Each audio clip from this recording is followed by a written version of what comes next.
peak inspiratory pressure is. And don't say peak inspiratory pressure 20 to 30. Describe it or define it, pretty please. The maximum pressure that the lungs can take in before respiratory reflexes come into play. Perfect. And what happens when we don't have enough peak inspiratory pressure?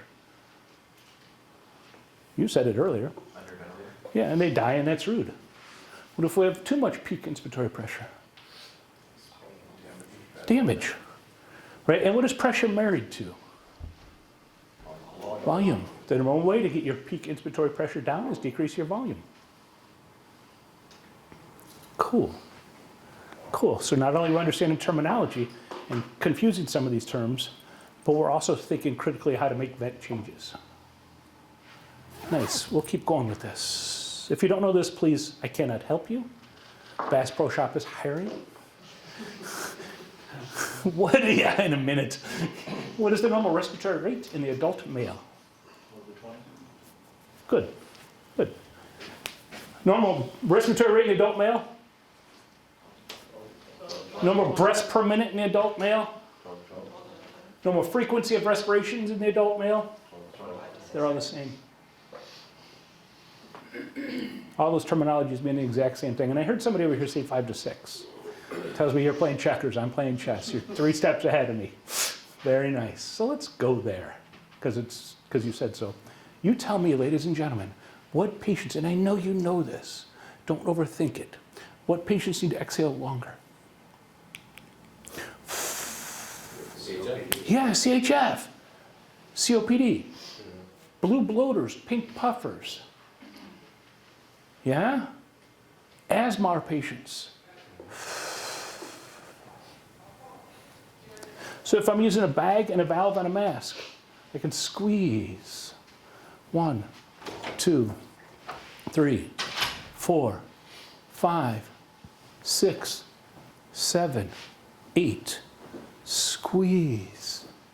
1, 2, 3, 4, 5, 6, 7, 8. Squeeze. And all of you in the faces told me you don't like it. You don't like that I just did an 8 count. But before then, you told me that they need to breathe out longer. So why don't we do that? Let them exhale. Asthma, is it an air in or an air out problem? So let them exhale longer. Ready? Why do I make my work more difficult? Head of the bed, 15 to 20 degrees. It makes my life easier. Diabetic ketoacidosis. Traumatic brain injuries. And the 13-year-old girl that took a whole fistful of aspirin, she would never take weed because weed's illegal. She heard that in school. But aspirin's safe because it's OTC, over the counter. Someone have a whole fistful of acetylsalicylic acid. Those are the ones that break my heart because they have no idea what they just did to their body. And they're going to go on a long trip to get it working. What respiratory pattern do those 3 patients have in common? Acetylsalicylic acid overdose, traumatic brain injuries, and diabetic ketoacidosis. Fast. Fair? You guys know that? Yeah. What's their... Question real quick, Eric. So with that, you just explained something that's being slow, expiratory, right? Yeah. So with these people, they're entrapping their CO2. So you're trying to help them. You give them this breathing, but obviously the key is to get that CO2 out so they can actually, so. Perfect. If the end tidal CO2 is, let's make up a number. Yeah, let's go with 50 or even 60. Make it a high number. Fair? How do you get it down? Increase it. So you want to increase the breathing so you can get out. Everybody on board with that? You turn the knob. I'm going to walk up to this means right here, and I'm going to turn the knob. I'm going to change the respiratory rate.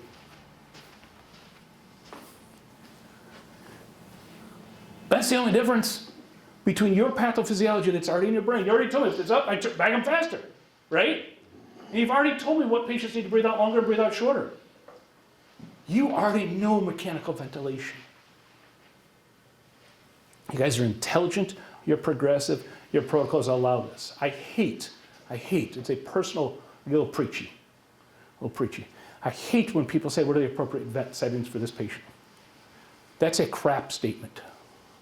It's backwards. We should say clinically what's going on with this patient. Are they an asthma patient? Do they have COPD? Are they blue bloaters? Do they have CHF? And CHF patients, I start at PEPA 5, and sometimes my PEPA goes to 10, right? You told me that. I'm just going to walk up and turn the knob and go to 10. You guys have been using mechanical ventilation your entire career. Don't stop what you're already doing. I got a new fancy tool. No, the tool changed, but human markers do not write on the whiteboard. It's never the device. You follow that? It is always how we operate the machine. And you already have mechanical ventilation protocols. You described them to me, yeah? Perfect. For asthma patients, you already told me they need a longer E time, yes? What's your first medication of choice for an asthma patient with an expiratory wheeze? Yeah, do that. Even before the Duoneb, what's a better treatment? Thank you. You guys understand mechanical ventilation already. It's good to be around smart. I work with some, I'll say this on the line, I work with some people who can't spell BVM. And I start with a squeeze. What's a respiratory therapist gang sign? EC, right? And if you don't have a good EC seal, then the white and blue machine isn't going to help you. Don't forget what you already know, pretty please. Does that make sense? Everybody inhale for me, please.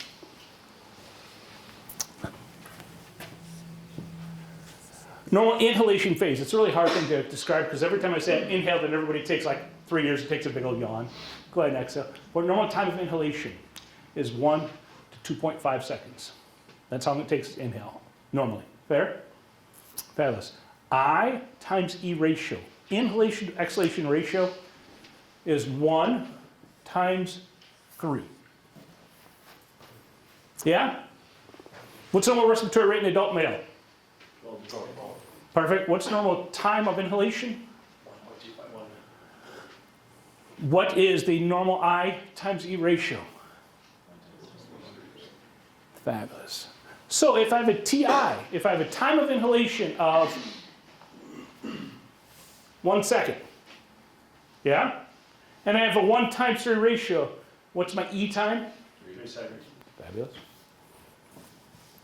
If I have a 2 second I time, with a 1 times 3 ratio, what's my E time? 6. What patients need to breathe out longer? Asthma, COPD. Then you make it 1 to 6. What patients need to breathe out shorter? All right, then you make it 1 to 2.5.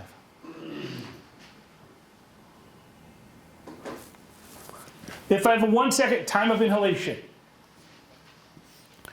with a 1 times 6 ratio, what's my E time? There you go. Oh, can I tell you a secret? The vent does the algebra for you.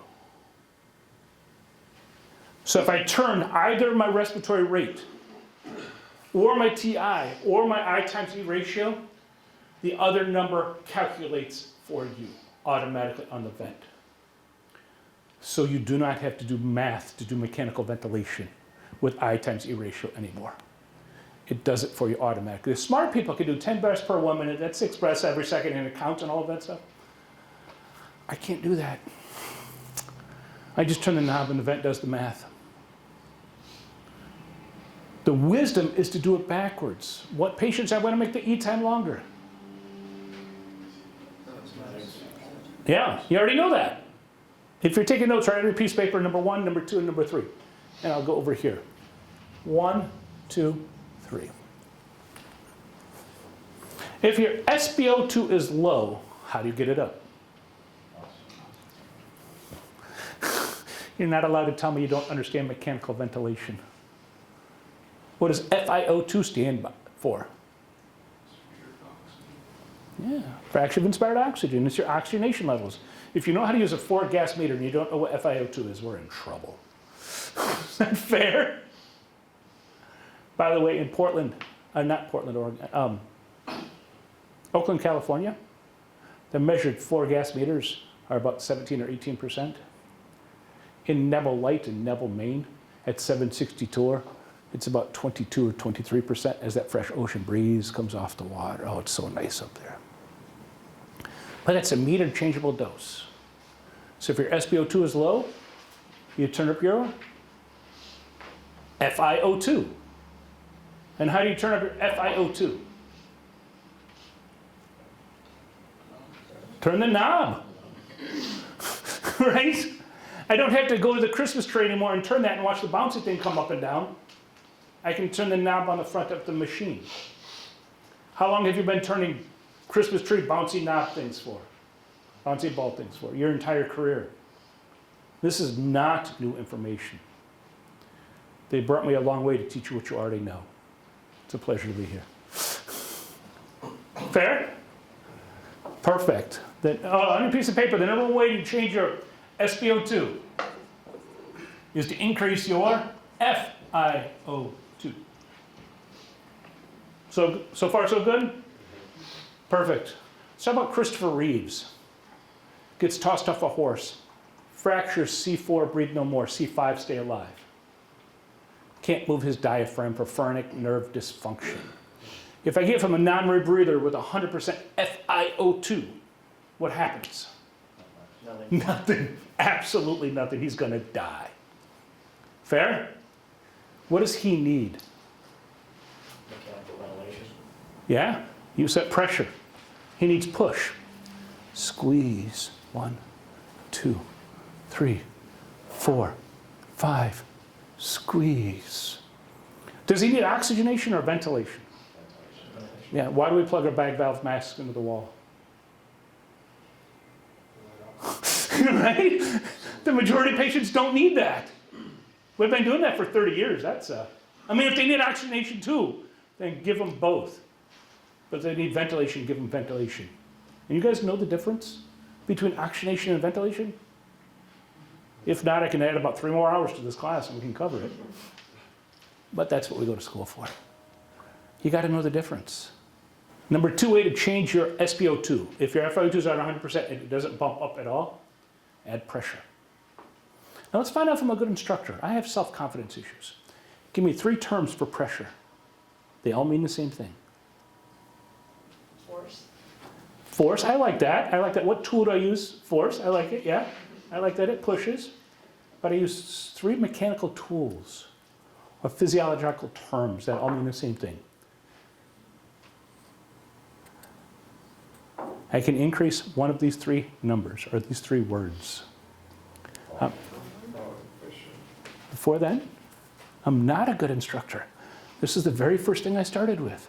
You're referring to the CPAP, PEEP, and EPAP? Yeah.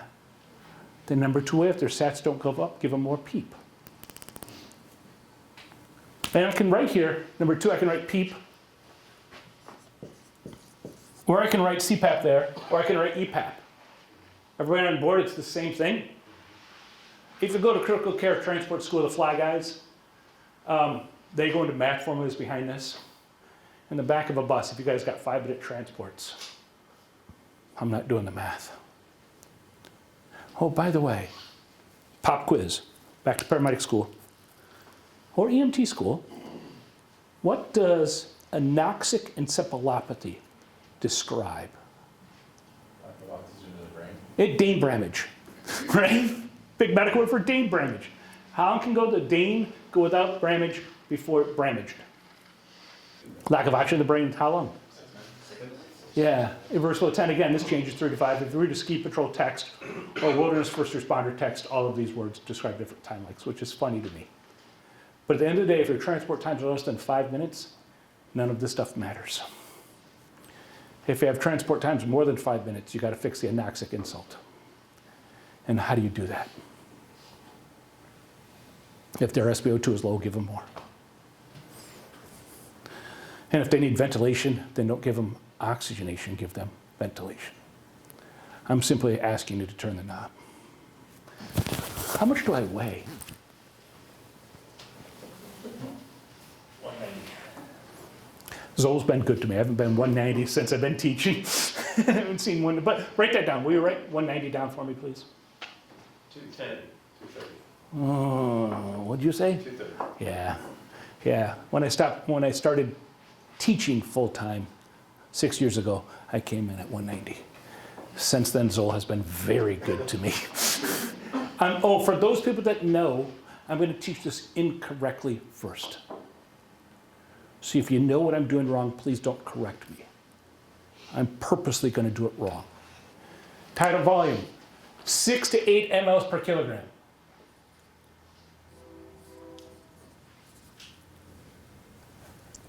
All right, so let's do 220. 220 pounds at 6 to 8 mLs per kilogram. What is my tidal volume? 600. Fabulous. Write that down for me, please. 600. Everybody on board with that? Should have 600. If you're in paramedic school, stop listening to everything I'm going to say right now, because you'll fail your paramedic boards. Oh, National Registry? Or Oregon? Or National, I don't know. Both? Okay, cool. So if you sit there in National Registry and you answer the way I'm going to tell you to answer, you're going to fail your National Registry. Everybody on board with that? National Registry would say tidal volume is 500 cc's across the board. Write that down for me too, 500 cc's. But then we listen to Ron White, who's hilarious. You might be a redneck, or I suppose that's not his line, but you might be a redneck if you feed Pepsi to a baby in a baby bottle, and these babies get Oompa Loompa. And I get Oompa Loompa. But it's important to note that lungs don't have lipose tissue. Lungs are just lungs. They don't have fat. So the bigger that I get fat-wise, my lungs don't get fat. Is that fair? Fabulous. So if I go with what I do weigh at 6 to 8 mLs per kilogram, then I'm going to get way too high. What we learned is to measure on height. So somebody pull up an ideal body weight chart or a height chart on your phone, please. The National Institute of Health. Does your protocols have an ideal body weight chart? And by the way, to your point, sir, lungs are different depending on what anatomy you have in your stomach. So if you have more anatomy in your stomach, then that means your lungs are smaller. If you have less anatomy in your stomach, then your lungs are bigger.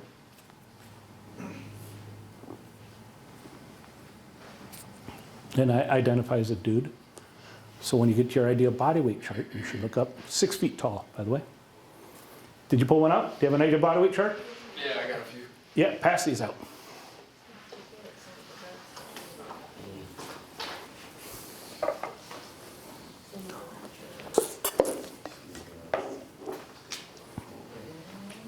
So, 6 feet tall, you said? Sir, yes, sir. 177? Yeah, That's the top? yeah, For 6 foot tall? yeah. So what's my tidal volume? Do you want 8, 6, or 4? No. Oh, did yours say 4 to 6 or 6? It gives you 3 4, 6. 3 columns. All right, let's do 6. 6 foot. 470. 470. Will you write that down, please? Oh, by the way, what is volume married to? So if I double my volume, I double my pressure, I double my damage. Do you see how this matters? We started at about 600, 600 plus. A real one is about 470 or 480 for me for tidal volume. Did you get that? And if I get this wrong, I'm going to get my pressure wrong. And I'm going to put a water hammer inside of lungs. And I'm going to damage a velus. Don't worry, I cheat. In front of you, the mattress stretcher. What kind of mattress do you guys have on your ambulances? Yellow or red? Black. Black, perfect. Well, the mattress is black. What color is the frame? Yellow.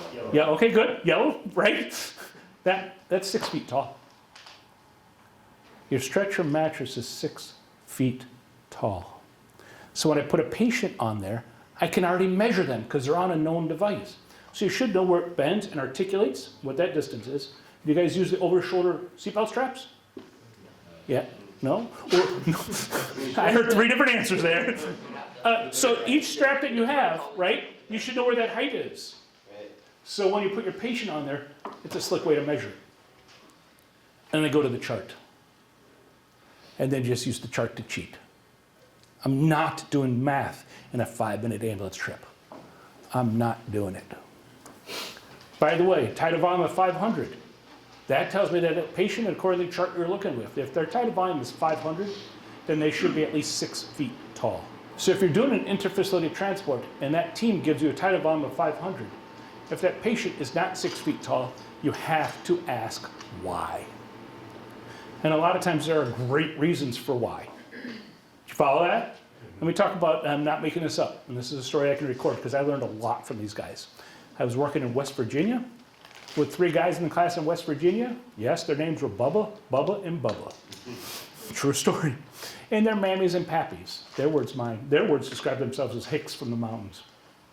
And their mammies and pappies still coal mine with dynamite, pickaxes, and shovels. So they get the black lung disease. Yeah? And so if I have a barrier in the way, I need a bigger halligan. Yeah? So their tidal volumes are married to pressure, so their tidal volumes are higher because they have the black lung disease. So they'll see tidal volumes at 700 or 800 because they have to overcome that. Is that fair? So there are a whole bunch of reasons that your tidal volume should be over 500. But if that patient's not 6 feet tall, you have to know why that VT is that high. Especially for me, I'm only at 490. Oh, by the way, somebody define tidal volume for me. The maximum amount of volume that your lungs should be able to hold based on your height. And everybody see his hands? This is the unique about how our brain works. We think so much more visually than we do with words or letters or concepts, which is why when we walk in an apartment and we hear a bubbling fish tank, bubble, bubble, bubble, we see 22 things wrong with this patient, and we make a jump in connection, and we're so unbelievably fast at that assessment, which is why we identify STEMIs faster than hospitals, by the way. And then when we get to the emerge, we're like, they're fixing to die, or they're circling the drain. Our brain thinks so fast with pictures that we can't keep up with words. It's kind of cool. Nobody in the medical field can assess as fast as EMS. Hands down. It's kind of cool to watch. Tidal volume, the amount of air on each breath. Yes? Perfect. Think about it. Think about it. The amount of air on each breath. Take my Scott bottle and I fill it up with 100% FiO2. What is now tidal volume?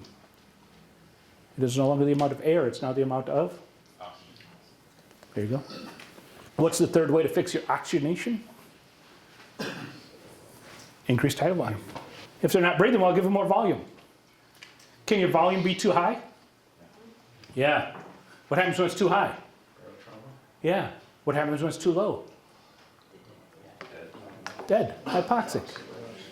VT. Let's do this with PEEP too, by the way. Can your FiO2 be too low? Can your SpO2 be too low? Can your FiO2 be too high? Yeah, free radicals. Yeah? Can your PEEP be too low? What happens when my PEEP is too low? Yeah, and then we get to the emerge and the respiratory team says we need a lung recruitment maneuver. We have to bag them up. Let's find out if I'm a good instructor or not. What anatomical structure maintains PEEP in the healthy person? The other side? Yeah, specifically above the lungs. The balloon knot on the top of the lungs. The epiglottis. So how do we lose PEEP in EMS? Direct laryngoscopy. I kill PEEP, and then I use a BVM. Does a BVM have a PEEP valve on it? No. Can we add a BVM with a PEEP valve? Yeah, we just call it a vent. FiO2, 21% room air. Yeah? Oh. You guys do interfacility transports, is that correct? This is worth talking about then. I'm going to go down this path. How long are those IFT trips? 20 to an hour and a half. Oh, we did say that. We asked about that. 20 minutes to an hour and a half. Is that to a level 1 hospital? Level 2 hospital? Usually 2 or less. I heard exactly what you said, sir. Everything. I'll buy you a beer later. Pull out your phone, pretty please. Look up the trauma triangle of death. Dun dun dun dun. Dun dun dun dun dun dun dun dun. The trauma triangle of death.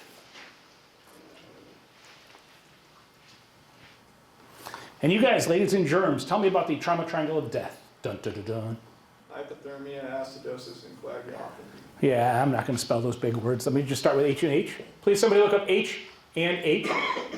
And look up pH. And look up temperature. Let's start with temperature. So somebody look up H and H on your phone. And somebody look up pH on your phone. But let me talk about temperature first. What's body temp? 98.6. Thank you. Are you okay if I put 98 or 99 there? Knowing that it's 98.6, yeah? Perfect. Good. What's the temperature outside today, ladies and gentlemen? 60 degrees. Stage 3 hypothermia. Stage 3. Did you get that? Hypothermic. We've just made our patient warm. What we have to know is if we push medications like calm down, like shut up and go to sleep, like paralytics, benzodiazepines, and sedatives and analgesics.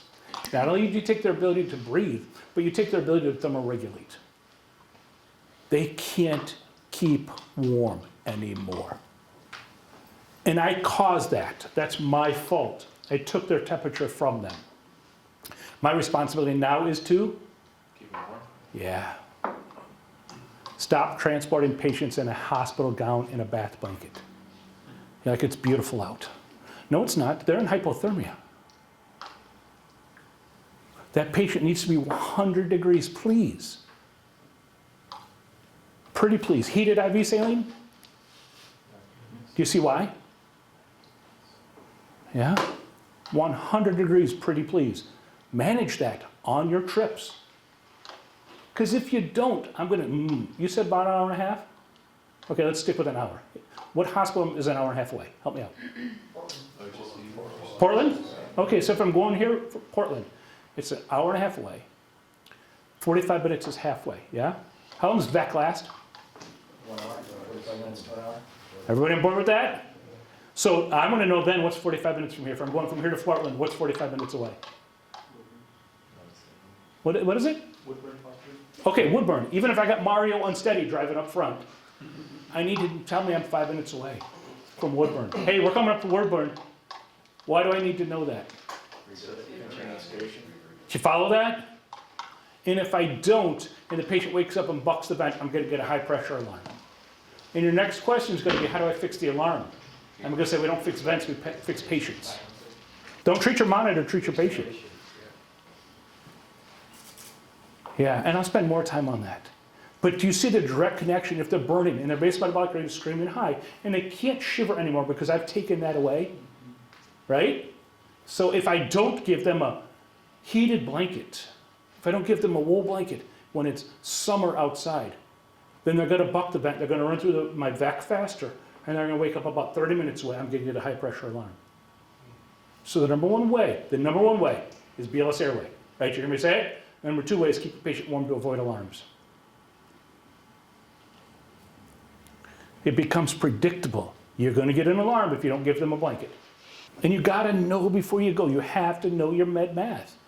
If you tell me that VEC gives me 45 minutes, then I need to know what town is 45 minutes away. You follow that?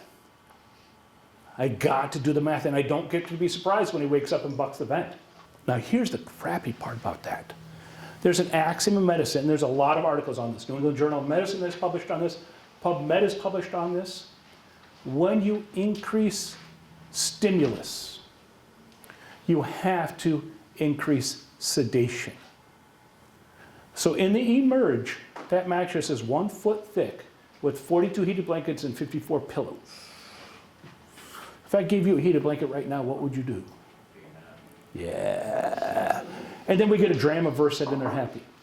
And then take them in the back of my bus with the mattress that's 1 inch thick on a bouncing steel frame riding backwards. And we wonder why they wake up and buck the vent. The vent settings that are in the hospital are often not enough and appropriate for vent settings in a movement environment. You cannot just set it and forget it. And I will talk more about that as we go. And let's make some more examples. Who found H&H, hemoglobin and hematocrit, on their phone? I asked you to look it up. I got the H for you. All right, let's do pH. 7.35, 7.45. 735, 745. Everybody on board with that? I know he didn't have to look it up, but that's okay. We'll take it. I'm about cheating. What's normal end-tidal CO2? 35 to 45. What's the normal pH? 37, 35. What's normal end-tidal CO2? 35. See what I just did there? If my end-tidal CO2 is up, how do I get it down? If my pH is up, how do I get it down? There you go. In the unhealthy patient, they bifurcate and separate differently. But in the healthy lung patient, a pH and end-tidal CO2 of 0.08 to 1. It's easy to compare them 1 to 1. We can start managing blood gas in the back of an ambulance. If I just use end-tidal CO2. H and H, hemoglobin and hematocrit. 14 to 18 for males. Oh, thank you. 14. Let's start with 14 to make it easier. Everybody on board with that? Now, most hospitals won't give a pint of blood unless they're under 7 or 8. Then they start getting transfused at that low. But let's say I'm doing interfacility transport and their H is at 10. Is that good? No, they're anemic, right? Your next question needs to be, how long? So if their H went from 14 to 10 over 30 minutes, and I have an hour-long transport, how's that transport gonna go? Not well. Right? Not good. If their H went from 14 to 10 over 2 days, and I got a 30-minute transport, how's that trip gonna go? Did you get that? Both medication doses and lab values you have to ask over time. Because I don't know if we transport patients, right? And if we don't ask over time, then we're going to get a high pressure alarm. The number one way, the number 3, whatever number I'm at now to start thinking alarms, is asking questions over time. Please make sure your patient is 100 degrees. Please make sure we hyper or hypoventilate them as corrected by your end-tidal CO2. And make sure that we ask questions about lab values before we go. And you get the direct parallel between that and the alarm. Your question was, how do I fix the alarm? You see I'm going there. And the medications that they give at the hospital often are not enough to sedate them when we bounce the heck out of them. I need to be on that. Why would you ever put a paralytic in without a sedative? Just push VEC. Why? Because everything is still going on inside. But their muscles can't do it, including their diaphragm. Fair? What lasts longer, the vecuronium or the Versed? See the problem? And they both last less long in the back of an ambulance than they do in an emerge. Because that patient isn't moving in the emergency room. That's the truth of why we get high pressure alarms in the back of an ambulance. And we'll play more with this as we go, and I'll show you how to troubleshoot them. Is there value in that quick tangent? Is that surprising news? What patients need to exhale longer? Name 2 ways to make that happen. Increase their E time. Yeah, name another way. Position. Fabulous. Fabulous.